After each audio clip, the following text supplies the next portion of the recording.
Ramogi jong mago kachiel kod mamoko mathoth e yor adimba arwakni machiegni kantiere kae kod jaloko marwa Elizabeth Otieno. Machiegni nyinga Joyce Oduor.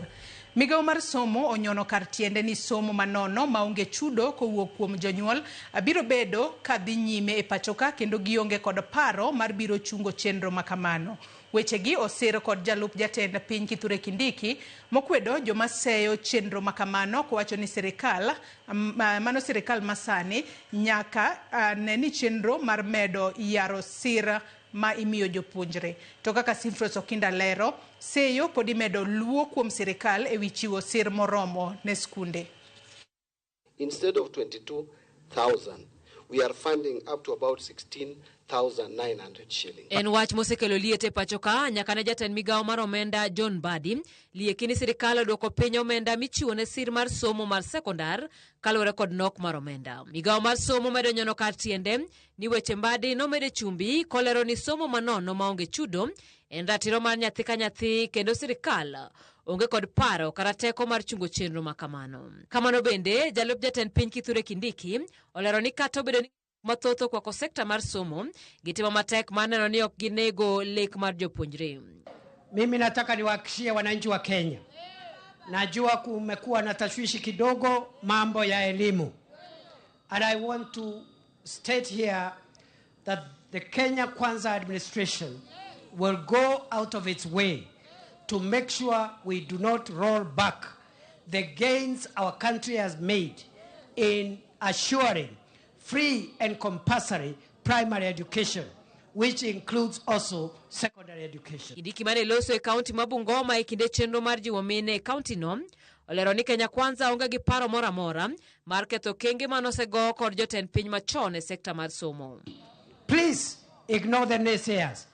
We cannot afford in this time in history to roll back the tremendous progress that our nation has made to make education accessible and affordable, especially at primary and secondary level. Korka kore jatend migao mar omenda John Badi olero ni omenda mag somo nochako duono chon koseod bura kuom rem keto budget moromo mar siro somo kaka dwarore higa ka higa.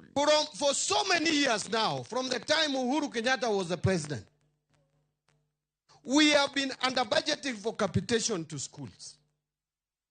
That is why you hear principals saying that they have not received money. But the government is saying we have released all the money.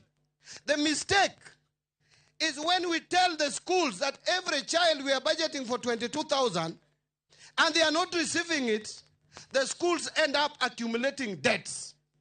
Therefore, we need to be candid and say that yes, we want to budget for 22,000 per child, but we have not been having that in the budget. Magitimore kaseyo podi medo biu kuom sirikal e wi ng'ado omenda michule skunde ne sir jopuonjre sekondar. Jatend duond bura mar DCPK Rigathi Gachagua oseyo sirikal mar William Ruto kuom go ula kendo ng'ado wi omenda monego tere sekta mar somo e timo chenro mage owuon. What is sad is that this money that was meant for free education has been diverted by the National Treasury, by the experts ODM brought to government. They have diverted money for education.